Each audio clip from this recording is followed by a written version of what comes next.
Salam Bawaslu, peserta SKPP daring yang saya hormati. Berjumpa lagi dengan saya, Moh Amir Nasiruddin, anggota Bawaslu Daerah Istimewa Yogyakarta, Koordinator Divisi Pengawasan. Pada kesempatan kali ini, saya akan menyampaikan terkait topik tata cara pendaftaran pemantau pemilu. Namun sebelum kita masuki pada materi utama, ada beberapa hal mungkin bisa jadi bahan diskusi. Yang pertama, apa sih urgensi adanya pemantau?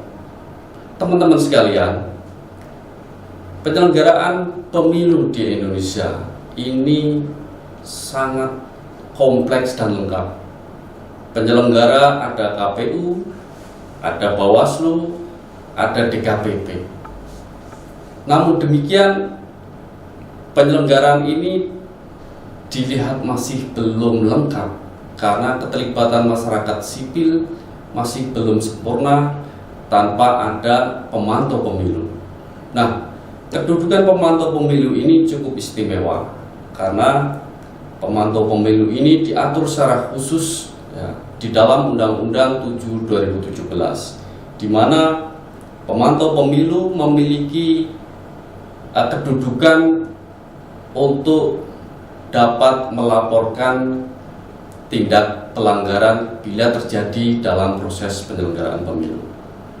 Nah, selain itu, pemantau pemilu ini juga punya fleksibilitas, bisa memantau tahapan-tahapan tertentu saja, bisa juga memantau seluruh tahapan dari A sampai Z, dari mulai pendaftaran peserta sampai nanti penetapan calon terpilih. Nah, bisa juga pemantau hanya memilih tahapan tertentu, misalnya terkait kampanye atau terkait dana kampanye, atau hanya pada hari pemungutan suara saja. Nah, begitu pentingnya pemantau, maka di Undang-Undang 7 diatur secara khusus. Namun perlu juga saya ingatkan bahwa pemantau ini diatur dalam dua undang-undang. Untuk pemilu, pemantau pemilu diatur dalam Undang-Undang 7 2017, dan untuk pemilihan atau pilkada diatur dalam Undang-Undang 10 2016. Apa bedanya? Nah, perbedaan yang paling penting dari dua undang-undang ini menempatkan pemantau sama-sama penting untuk melengkapi proses penyelenggaraan pemilu sebagai wujud demokrasi di Indonesia. Hanya saja kalau di Undang-Undang 10, pemantau mendaftar dan proses akreditasi oleh KPU. Di Undang-Undang 7 2017, mendaftar dan proses akreditasi di Bawaslu. Perbedaan lain adalah bila di Undang-Undang 10 terkait sanksi bila pemantau tidak memenuhi kewajiban dan larangan belum diatur secara detail atau dalam bab yang khusus. Kalau di Undang-Undang 7 2017, sanksi diatur secara tegas. Bila pemantau melanggar kewajiban dan larangan, dapat dicabut hak memantaunya atau dicabut akreditasinya oleh Bawaslu. Nah, lebih lanjut nanti dapat kita saksikan materi bagaimana tata cara dan akreditasi pemantau dalam pemilu. Tata cara pendaftaran akreditasi pemantau.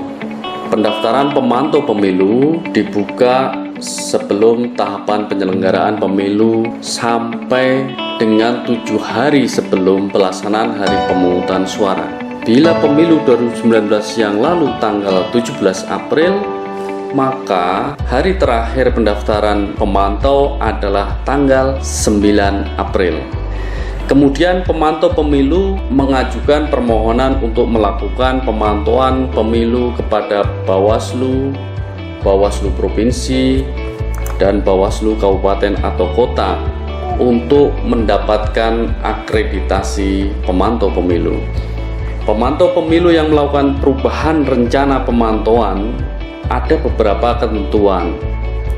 Yang pertama, bila perubahan itu lebih dari satu daerah provinsi, harus mendapatkan persetujuan Bawaslu serta wajib melapor ke Bawaslu provinsi setempat. Dan bila perubahan itu lebih dari satu daerah kabupaten atau kota pada satu provinsi, harus mendapatkan persetujuan Bawaslu dan wajib melaporkan ke Bawaslu provinsi dan Bawaslu kabupaten kota setempat. Setelah ada perlengkapan, ada syarat-syarat bagaimana disampaikan pada materi lain, maka di tahapan pendaftaran pemantau pemilu ini ada namanya proses penelitian administrasi. Bawaslu dan Bawaslu provinsi melakukan litmin atau penelitian administrasi terhadap persyaratan administrasi yang diajukan oleh lembaga pemantau baik nasional maupun pemantau pemilu daerah.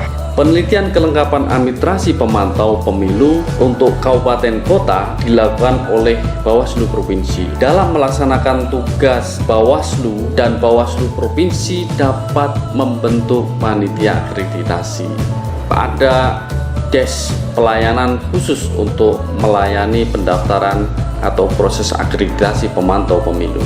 Bawaslu dan Bawaslu provinsi melakukan penelitian dengan memeriksa kebenaran dan keabsahan dokumen administrasi. Kebenaran ini tentu dengan melakukan verifikasi, dan keabsahan ini tentu dengan mengkonfirmasi otoritas terhadap keabsahan dokumen yang dikeluarkan oleh lembaga-lembaga yang berwenang. Kemudian Bawaslu provinsi melaporkan hasil penelitian administrasi seluruhnya kepada Bawaslu Republik Indonesia. Teman-teman sekalian, bila penelitian administrasi ini dianggap atau dinilai sudah lengkap, maka Bawaslu atau dalam hal ini Bawaslu Republik Indonesia akan menerbitkan sertifikat akreditasi bagi pemantau pemilu yang telah lolos litmin sebagai bukti atau tanda izin melakukan pemantauan sesuai dengan wilayah kerja yang diajukan. Akreditasi pemantau pemilu berlaku sejak diterbitkannya sertifikat akreditasi sampai dengan tahap penetapan calon terpilih apabila pemantauan diajukan untuk seluruh tahapan pemilu. Ada kelengkapan lain setelah mendapatkan sertifikat akreditasi adalah tanda pengenal. Pemantau pemilu yang terakreditasi diberikan tanda pengenal pemantau pemilu. Tanda pengenal ini dikeluarkan oleh Bawaslu RI, dan dalam tanda pengenal atau yang biasa kita sebut ID card memuat informasi yang terdiri nama lembaga pemantau, nama anggota pemantau, kemudian ada pas foto diri, kemudian wilayah kerja pemantauan, nomor dan tanggal akreditasi, ada pengesahan tanda tangan ketua Bawaslu, dan masa berlaku akreditasi pemantau pemilu. Tanda pengenal berukuran panjang kurang lebih 10 cm dan lebar kurang lebih 5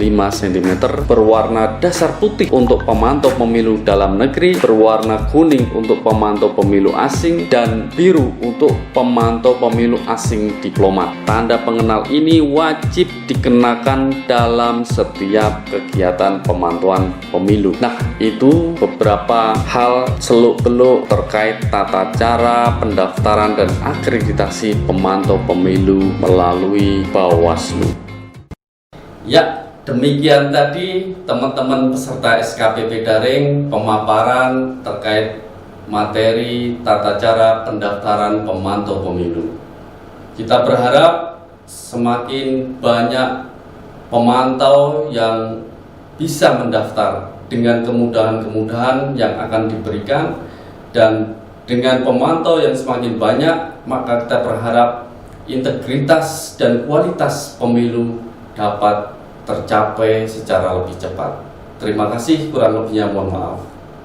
Bersama rakyat, awasi pemilu, bersama Bawaslu, tegakkan keadilan pemilu.